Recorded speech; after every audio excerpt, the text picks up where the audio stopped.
what I'm going to try to do today, or this morning at the start, is to try to set the table for the conversation the rest of this morning.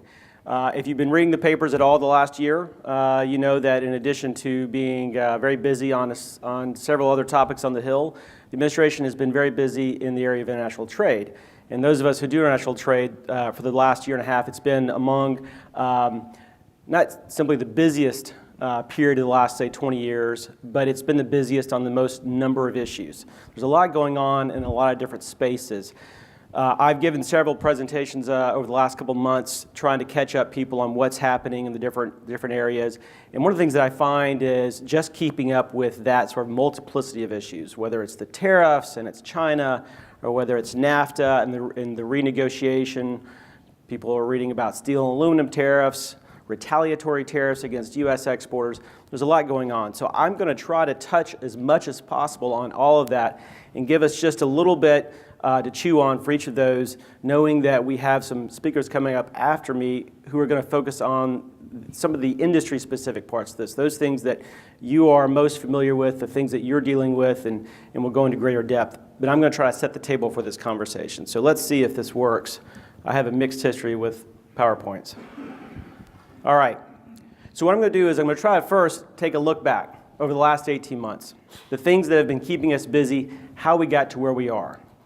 I'll talk about how what this administration has done is it's changed course from what its predecessors of both parties have done over the last few decades, how truly a turn this is on the U.S. trade policy as it has been leading up to this moment. And of course, that starts with our trade agreements and with China. I'll also talk about what I'm calling here trade by numbers. And this is all these trade remedies you may be reading about in the paper. Sometimes the paper's coverage can be confusing because they throw out things like Section 201, 232, 301. These are referring to the sections of the statutory authority that give the president the power to launch investigations on imports from various countries. And they all chart out a different way of dealing with them. At the end of the day, each of them gives them the power to assess tariffs on imports. I'll talk about where we are right now, just this moment, here in October. I understand Undersecretary McKinney was here yesterday. He talked to you about the new USMCA or the NAFTA 2.0. We'll talk about that just a little bit. We'll also talk about where things are with China. The president's going to be at the G20 summit next month in Buenos Aires, and China's President Xi will be there as well. And we're expecting a conversation between those two gentlemen when they're there together. And then I'll try to take a look ahead, what to expect next year. Now, this is the hardest part, of course, looking ahead. One thing I have learned over the last year, in addition for the first time in my career to having to learn what Section 232 does, is try to predict what this administration is going to do. And I've learned to stop making very specific predictions because most of them turn out wrong. But we'll talk about Congress. We have midterm elections coming up in a couple of weeks. And we're going to talk about in that respect what it might mean for trade policy, not the broader. I am from Washington. I worked in Capitol Hill, and I'm happy to give you my thoughts on Congress and all that broader stuff, but it's really not that interesting and it's not that insightful. It's certainly no better than what you can get out of everybody else coming from Washington. I'll touch on new negotiations and disputes. At the top, we're going to touch on NAFTA, TPP, and so forth. Well, we have some new trade negotiations that are being put in front of us, and what are those? Where might they go? Then, of course, the disputes, and these are disputes that are the product of these trade by numbers, these trade retaliations, the trade remedies and the retaliations that we're facing. And then I'll try to wrap it up and bring it back to set the table for the next couple speakers to talk about where all this is bringing us, what is happening in the big picture. Is this a new normal, or is this truly an anomalous time in our history, and that after this administration leaves office, we will revert to something a little bit more traditional from what we've seen in the last few decades? All right, so let's talk about how the president has changed course. Well, through the 2016 election, of course, when they talked about trade on both sides of the aisle, they talked about TPP and they talked a little bit about NAFTA. And very few people on either side of the party, at least once you got past the primaries, were willing to defend our trade agreements. For the most part, over the last couple decades since I've been in Washington, trade agreements have become an easy thing to beat up, right? These were things always negotiated by the previous president. They always mean more imports. They mean more exports also, but they mean changes to our economy. We've had offshoring debates in the aughts. We've talked about China joining the WTO in Washington. And these trade agreements, they take sort of the brunt of all this political heat. Well, in 2016, TPP was the agreement of the moment. The Obama administration had negotiated over about a 10-year period. It had actually inherited those negotiations from the Bush administration. They had been launched at that time with a smaller group of nations, but for both presidents, they were focused on enhancing the U.S. role and U.S. influence in the Asia-Pacific region, because that's where the bulk of growth in the global economy and the bulk and the growth of global trade is happening. And of course, who's in the Asia-Pacific region is China. So TPP was launched and negotiated with China in mind to increase U.S. leverage versus China and to increase the U.S. influence in that region of the world. January 23rd, as he promised, when he came into office, President Trump signed an executive order withdrawing us from TPP. Now, despite the fact that he had told everyone he would be withdrawing from TPP, and despite even the Democratic candidates who were inheriting this TPP from their own partisan president, it still came as a bit of a shock to those of us in Washington. And that's because 70 years since Bretton Woods and the creation of the GATT following World War II, the U.S. has always entered into trade agreements. We've never withdrawn from one. Now, if another trade lawyer on the stage, he'd point out, oh, well, we withdrew in 1982 from a bilateral agreement with Nicaragua that had been negotiated to deal with some minor commercial arrangements back 50 years ago. And that was, of course, during the Iran-Contra, or before the Iran-Contra affair, but during those revolutionary times. But we've never withdrawn from a free trade agreement, a full, comprehensive agreement that has been negotiated and signed by the U.S. president. We always led into them. We've always largely influenced them. We've never withdrawn. So it was a shock to the system, but it set the stage. Just a couple of months later, the president began talking a little bit more frequently about withdrawing from NAFTA and certainly renegotiating it. And he also threatened to withdraw from Korea and to renegotiate that agreement. The Korea agreement actually didn't take as long. They renegotiated in the spring of 2017, and the changes to it were on the Korean side, and they were focused on trade in autos. So the changes that were made to the Korea FTA, or the U.S.-Korea Free Trade Chorus is what we call it in Washington, those changes were only on the Korean side, required no changes to U.S. law, and that's why it never was sent to Congress. Under our system, the president sends free trade agreements to Congress for approval. It's a shared constitutional authority.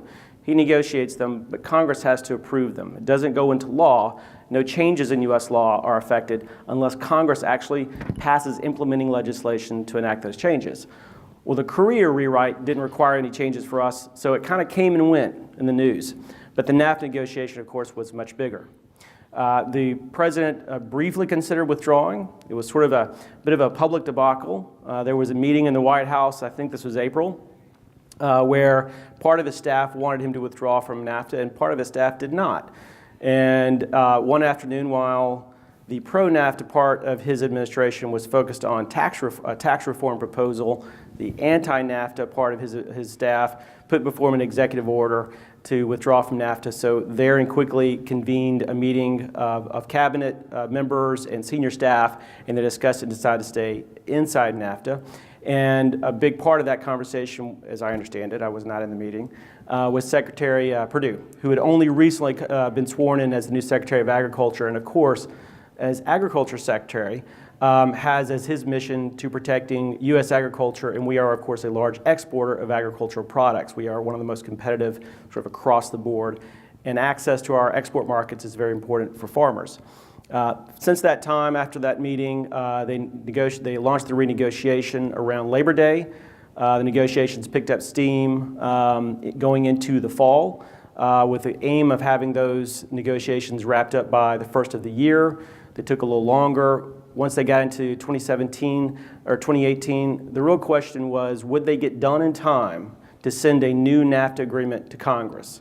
And as we now know, they reached agreement with Mexico at the end of August. Canada had walked away from the negotiations at that point. Canada came back to the table. They finished up an agreement with Canada, brought all three countries back together on September 30th. The president is expected to sign that agreement by November 29th or 30th. The 29th is the earliest he can sign it under our legal procedures. The 30th is the last date he can sign it before the new Mexican president-elect, Andrés Manuel Lopez Obrador takes office. He's a populist president. His government, again, will be sworn in on December 1st. And he has said he will support the new agreement, but he doesn't want to have to sell it to his Congress. He wants it signed. He doesn't want it to be his signature on the agreement. So they're going to sign it around the 29th or the 30th of November. But that will only leave them a couple of weeks at most before Congress goes back out of session. Our current Congress ends by law at the end of December, and the new Congress, which will be elected in November, will take office that first week back in January. So the NAFTA agreement that will come before Congress will come before the next Congress, next year at the earliest. China. China was, of course, along with TPP, at the top of the president's talking points throughout his campaign and very early in his administration. There was a summit last April 2017 where the president and his counterpart from China were able to meet, talk about a couple of major bilateral issues. But at the top of the president's mind then, as it has been until now, has been this large trade deficit gap between the U.S. and China. And in fact, the president's concern about trade deficits has been apparently a large motivating factor in a lot of what we're seeing out of his administration. With NAFTA, it was a concern over the trade gap that we have with our export partners, Canada and Mexico, the first and third largest trading partners we have. But with both, we have different kinds of trade deficits, and certainly with Mexico. We have a very large and growing deficit with China. And so that was sort of first and foremost on his mind. China's role, by any metric, in the global economy has grown leaps and bounds over the last 30 years, and certainly since 1999 when it joined the WTO. It is industrializing. It maintains a vast, complicated set of industrial policies, many of which arguably do not conform to the WTO rules. And dealing with all of that sort of plethora of issues has been, when it comes to China, the main economic challenge for President Bush, just as it was for President Clinton, and also, of course, for President Obama. And the way they largely dealt with it was through the WTO, this multilateral institution that we helped create, and I'll touch on that later, but also through negotiation, bringing in all the different issues on the table between the U.S. and China that matter. Not just trade, and when we talk about trade, we're talking about exports and imports. We're not talking about monetary policy, which is currency manipulation and those kinds of issues. And that's dealt through Treasury, and that's overseen on the international stage by the IMF, where the central bank governors meet and talk and hash out those issues. We're also talking about security issues, right? North Korea, what's happening with Taiwan, the South China Sea. So the previous presidents had put all those issues together and tried to deal with them in a way that they found, at least for them, cogent and coherent, right? To reach some sort of balance or understanding with China. But throughout it all, our economies have grown increasingly tied together. And this was a concern of the Trump administration coming on. So last year, they launched a couple of trade remedy investigations that I'll go into a little bit more detail, largely aimed, though, at China. Some of them were global in nature. At least one of them was very China-specific. And, of course, embracing tariffs. And this has been the truly remarkable part about the Trump administration, as a Republican administration, certainly, but really for any president in modern times. No president has so quickly out of the gate embraced so many different kinds of trade remedy proceedings leading to tariffs on imports. This is just a hallmark of their trade policy. It has been the primary mission of the current U.S. Trade Representative Bob Lighthizer, in addition to renegotiating NAFTA, has been the administration of these tariff proceedings. Mr. Lighthizer is a very smart, very capable, very experienced trade lawyer from Washington. He was at one of our rival firms. They have a big practice in trade remedies, and he was the chair of their practice. He served in the Reagan administration. He served in Capitol Hill. Compared to a lot of USTRs, and I guess I'm being recorded here, but usually when a new administration comes in, U.S. Trade Representative, which is the most important agency for what I do, is often sort of somebody's third choice. They all want to be secretary of something, right? They want to be ambassadors somewhere in some, whether it's the UN or something. Very few of them want to be U.S. trade representatives. Usually you get a trade lawyer, an actual experienced trade professional in the second term of administration, right? When they're actually negotiating agreements or they're doing something. And you've gotten whoever helped run the campaign or did something out of the way. Mr. Lighthizer, out of the gate, they choose a very experienced trade lawyer. But within the trade bar, he comes from what we call the petitioner side. So for people who do trade remedy proceedings, there are people who bring the cases, think of them like plaintiff's lawyers, and then people who defend them, and these are the respondent bar. This is the respondent bar. He comes from the petitioner's side. He has represented domestic U.S. industries who are bringing cases who want to erect tariffs on imports into the country. And so these tend to be import-sensitive types of industries, and you'll see one of them here in a second. The steel and aluminum industry has been a big part of his practice. So trade by numbers, trade remedies for us to know. So again, I think I mentioned earlier that I've been giving a few of these presentations over the last few months. And really since last year, I found that people are most confused by all the different types of trade remedy proceedings. There's a lot. And again, these section numbers are sections from our code, from the US code, right? Our set of statutes. And they are outlining specific kinds of authorities. So last year, the administration launched two trade remedy proceedings, what we call in Section 201 or safeguards on imports of washing machines and imports of solar panels. Section 201 is what we call an escape clause.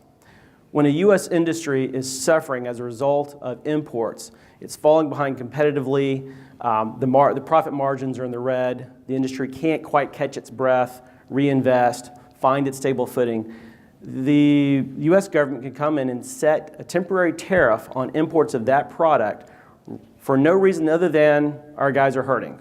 And we want to give them a break. Again, with this an escape, temporary. It's not meant to be permanent, it's just temporary. The Bush administration, the last 201 we had was in the first term of George W. Bush back in 2002, and it was on steel. And he set a tariff on imported steel, and it lasted about 18 months before he lifted the tariffs because he didn't think they were working. The administration in its first year did two, and they announced them in January, washing machines and solar panels. And we're seeing WTO challenges against that remedy by our trading partners in Geneva proceeding to the dispute panel stage right now. And I'll talk again a little bit about the WTO at the end here. Section 232 and Section 301. This is when we talk about tariffs, when we talk about trade, this is what we're talking about. Section 232, these are the tariffs on steel and aluminum that you've been reading about in the paper. Section 232 is holds a very unique place in the set of statutes we have dealing with trade. It was enacted in 1962. It's a national security provision, not really a trade provision. It was a product of the Cold War, and of course, being a product of the Cold War, it was aimed at the Soviet bloc. I never thought I'd have to know Section 232. I was always vaguely aware it was out there, but it's been a dormant part of our trade authorities, primarily because it's aimed at national security issues, not rectifying trade problems. And what it's there for is if there is an import of a product that is threatening our national security, and think in terms of, well, the last time it was really used with much vigor was in the 1970s on petroleum imports during the oil crisis of the 1970s. Imports of oil were both important to us, but they were destabilizing our ability to produce enough energy for ourselves. They were tried, it didn't quite work. The Defense Department typically doesn't like it when the administration uses this authority because what trade people might consider to be a problem is not necessarily what our national security establishment thinks is a problem. For the most part, we have a pretty robust economy.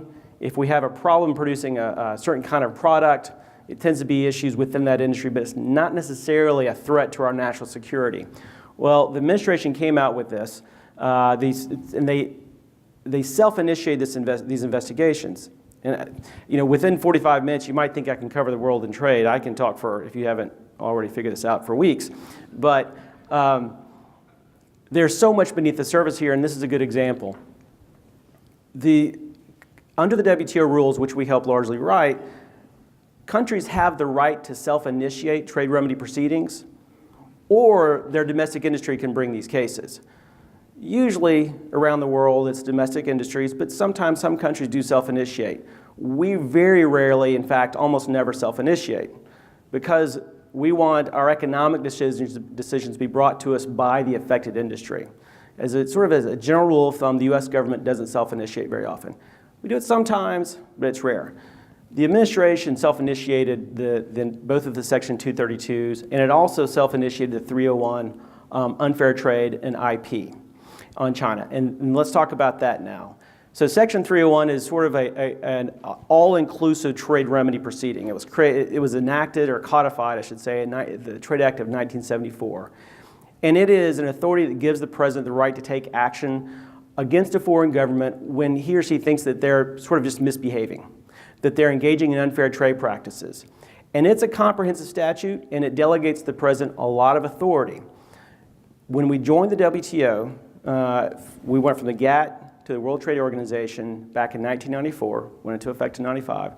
One of its key innovations was the creation of binding legal dispute in the GATT system.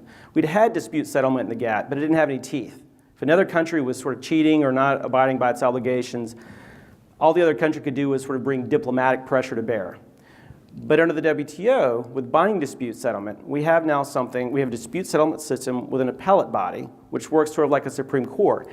And if a country is not meeting its obligations or is cheating in some way, then at the end of the day, if it has lost its case, the petitioning country, the country that's been offended by these challenges and has successfully brought this case, they have the right to retaliate, assess tariffs against the other country, or to seek compensation, cash payments, whatever the defending country is willing to do, to alter or to remedy that gap. Since we've had binding dispute settlement, we don't really use 301. The Clinton administration started to use 301 shortly after we went to WTO, but after pressure from other countries in discussing it, since we had led the creation of this binding dispute settlement, agreed that as long as the issue we're dealing with can be brought under the WTO, can be challenged there, that's the way we'll do it. So if we've really got a problem with what another country is doing, we'll sue them in the WTO. And we are among the very most active litigants in the WTO. We bring a lot of cases, and we defend a lot of cases. Not surprisingly, we're the biggest economy in the world. We're also the most lawyerly, right? And I mean that in the good sense of it, right? We write the rules. The rules of the WTO, the rules of the way trade remedy proceedings work largely around the world reflect the way we do them.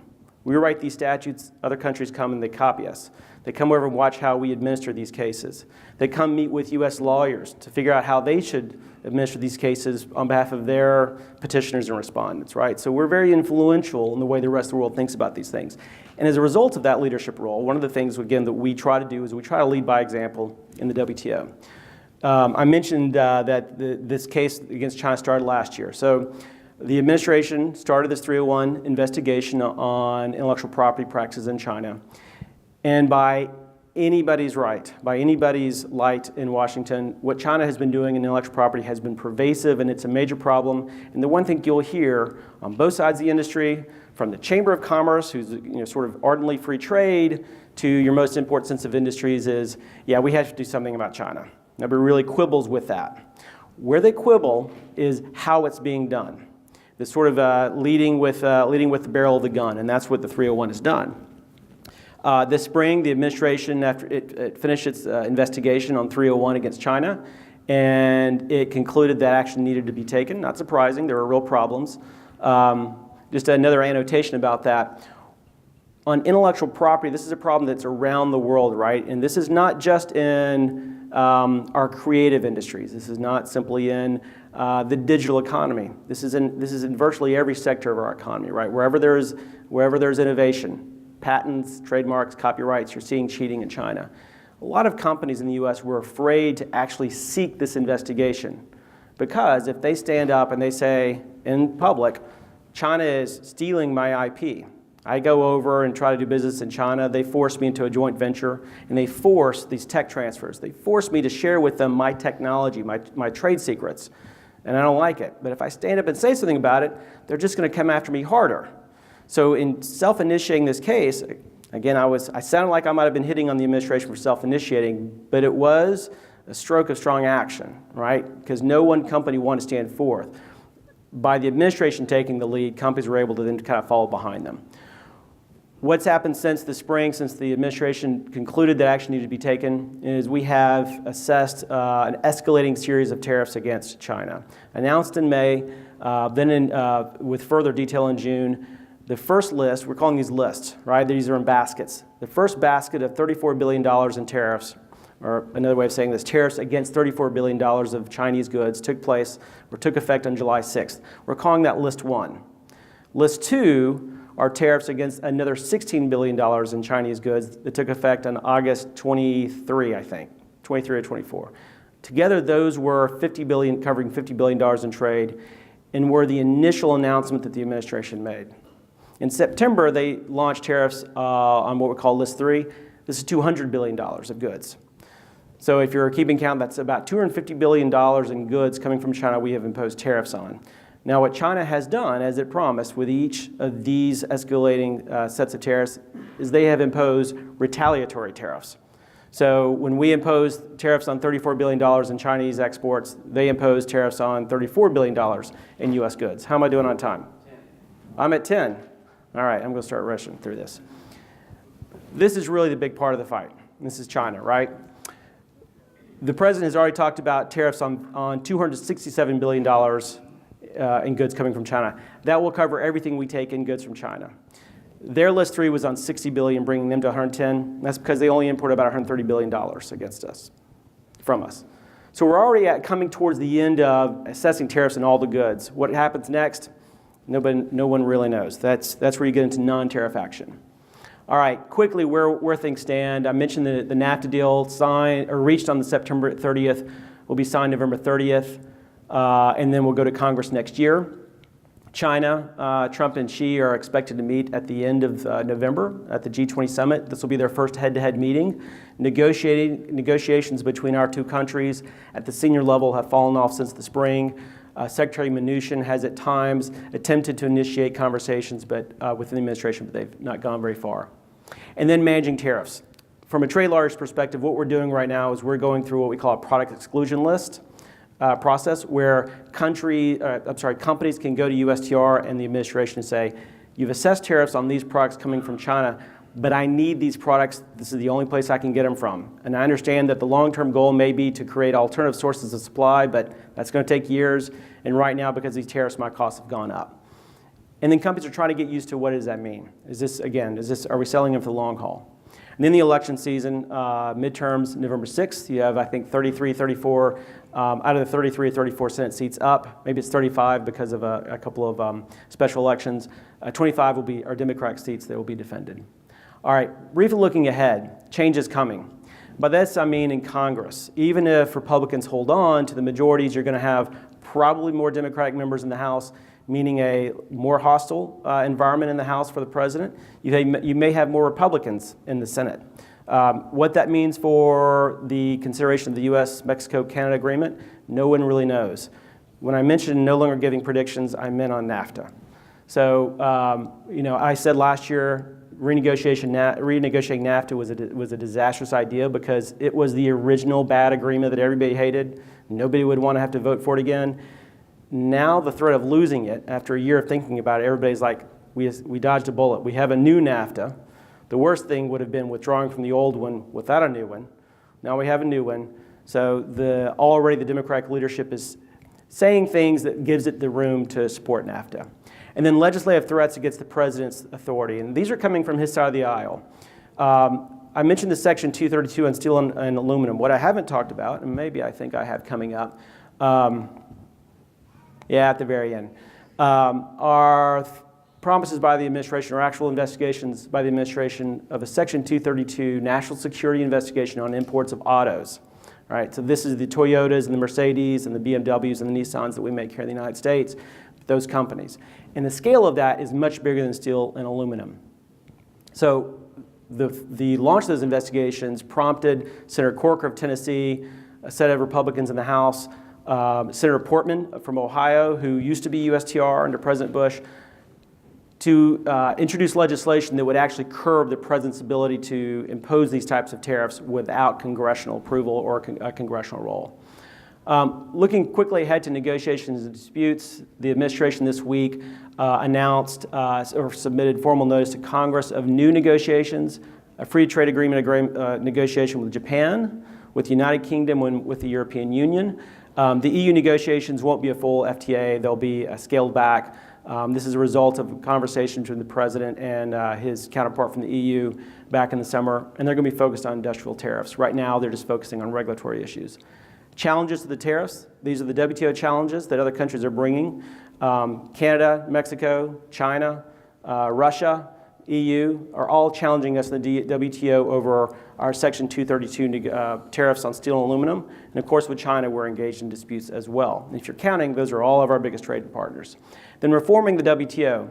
This week, the EU and Canada and a few other countries are meeting in Ottawa to talk about ways to reform the WTO. The U.S. is not at that conversation by design. The U.S., the current administration's perspective on the WTO has been this thing is a mess. We lose all the time. We don't really, but we lose cases we don't like to lose. But really what's happening is the dispute settlement arm of the WTO is taking on too much authority. And that's because the negotiating side of the WTO has fallen off. When they created the WTO after the Uruguay round, they thought there would be another round. That's what we've been doing in the GATT system for 70 years. There's always been another round coming 10 years later. That round failed. And so for 23 years now, we've been stuck with the Uruguay round, and there's been no successor. China came in under the old system with an administration thinking that a new round was about to take over and that would better incorporate and capture what China was doing. But that round failed. And so the only part of the WTO that has really carried forward has been the litigation side. And it was never built to carry that kind of pressure, just where countries fight it out, but they don't have a way to come back to the table and resolve the differences. So that's what's going on there. Is this the new normal with China? That's the hardest question everybody's asking. I mentioned the 232 investigations on autos. We have one also on imported uranium. The relationship between Congress and the executive. This is remaking the way Congress thinks about a president and trade. Both parties, when they were in the White House, ran trade for the most part out of a delegation of authority that Congress gave them, and Congress sort of stayed out of the way. This is the way Republicans and old Democrats like to think about it. When we've seen challenges to that role, it's come from the Robert Byrds of West Virginia and the Bernie Sanders. But now you're seeing it from Republicans too, because they think their own president is going too far in imposing tariffs. And then finally, I mentioned the U.S. leadership in Geneva.